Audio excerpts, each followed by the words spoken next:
Ouais, mais il y a des soirées magiques dans le football. C'en est une. De battre le PSG, c'est déjà pas une chose facile. Ça fait très longtemps que je les avais pas perdus. C'est un très beau moment.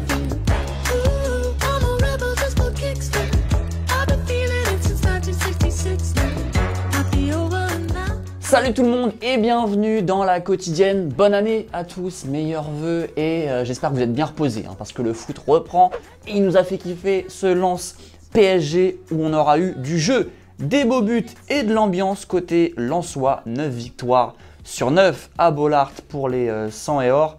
A contrario côté PSG, quasi pas de réponse pour faire basculer le match, peut-être dû à un coup de mou et va falloir prendre quelques jours de repos pour certains cadres.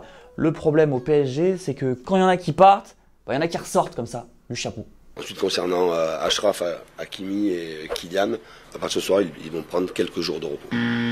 5 minutes later. Léo va sûrement venir nous rejoindre, c'est-à-dire dans 48 heures. Il n'y a aucun doute qu'il soit bien accueilli, bien évidemment. Et regardez les résultats des autres matchs. Lorient renverse la lanterne rouge Angers dans les dernières minutes.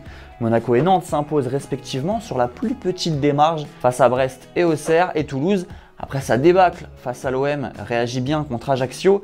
Vidéo très sympa justement, c'était juste après le 6-1 face à l'OM la semaine dernière. Ok, 5, 6, je déteste ça, vous aussi. Regardez le positif, regardez tout ce qu'on a fait de positif. Donc dimanche, les gens ils vont venir pour vous encourager et pour faire la fête, et pour nous voir gagner, et pour nous voir jouer comme on a fait en première mi-temps. Et on va changer le cours des choses. Et ils ont eu raison d'y croire, les joueurs du TFC, bravo à eux. Et enfin Lyon, qui comme souvent déçoit lorsqu'on les croit bien partis pour enchaîner des défaites. 1-0 au Parc OL face à Clermont. Laurent Blanc parle même d'un groupe dans un état psychologique et mental très entamé. Écoutez-le. Que chaque fois qu'on a la possibilité de repartir sur une spirale positive, malheureusement on n'y arrive pas. Donc il faut se poser les bonnes questions.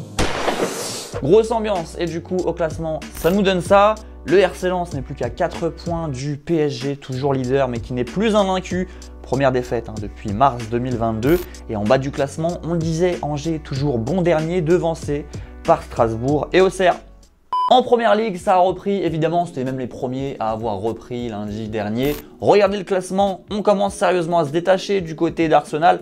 43 points à 7 unités de Manchester City, suivi de Newcastle qui fait du bon boulot et de United. Et hier, deux petites surprises, il faut le dire, Chelsea accroché par le relégable Nottingham Forest. Pour vous donner une idée, Erling Haaland a marqué plus de buts que Chelsea cette saison. Voilà, ça veut tout dire. 21 buts pour le Norvégien, 20 pour les Blues. Et dans le nord de Londres, c'était les retrouvailles. Et oui, entre Hugo Lloris et Emiliano Dibou Martinez. On l'attendait, celle-là. Et poignée de main, fair play. Voilà, pas forcément d'animosité entre les deux hommes. Alors le champion du monde argentin n'a pas débuté titulaire dans ce match, mais il a sûrement réussi à rentrer dans la tête du français parce qu'il n'a pas fait un bon match, Lloris, tout simplement, auteur d'une boulette qui va amener le premier but des Villans, défaite 2-0 des Spurs.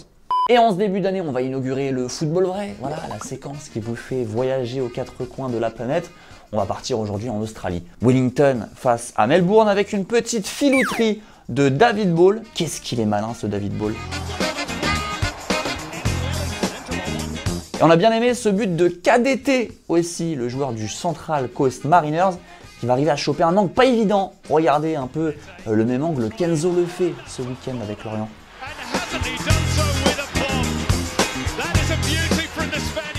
Et la grosse actu du week-end, c'est aussi la signature de Cristiano Ronaldo à Al Nasser.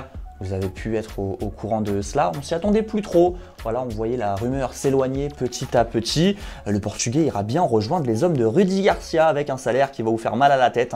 200 millions d'euros par an, soit 555 000 euros par jour ou 385 euros par minute. Voilà, c'est comme vous préférez. Alors assez étonnant, mais la presse portugaise n'aura pas consacré beaucoup de place à cette signature de Ronaldo, seulement quelques petits encarts consacrés à la légende portugaise qui visiblement n'est plus l'atout-vente numéro 1 des journaux au Portugal. Voilà, on a quand même trouvé ça curieux ici et ça va être l'objet de notre question du jour. Est-ce que vous allez suivre tout simplement les aventures de Ronaldo à Al Nassr? Est-ce que vous allez regarder les matchs peut-être, essayer de dénicher quelques infos, quelques stats? Ou alors non, il aurait dû rester dans les 5 grands championnats et vous l'avez encore un peu dans le pif, cette signature à Al Nassr. Dites-nous tout. Et avant de se quitter dans la quotidienne, on tenait à remercier Guillaume Bigot et ses équipes dans le groupe France pour ces superbes images qu'on a eu le privilège de vous montrer dans la quotidienne. Guillaume Bigot qui nous a d'ailleurs proposé un gros best-of des meilleurs moments des Bleus hier soir avec des nouvelles images exclusives. Regardez, on ne s'en lassera jamais.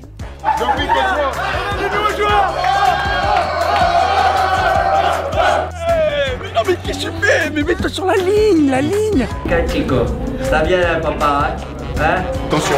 Ouais. Attention. Attention. Ouais. Le rocher. Attention.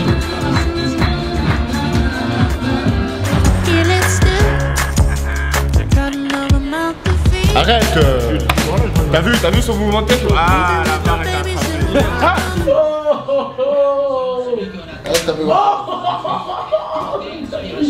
Wallah que je veux me venger.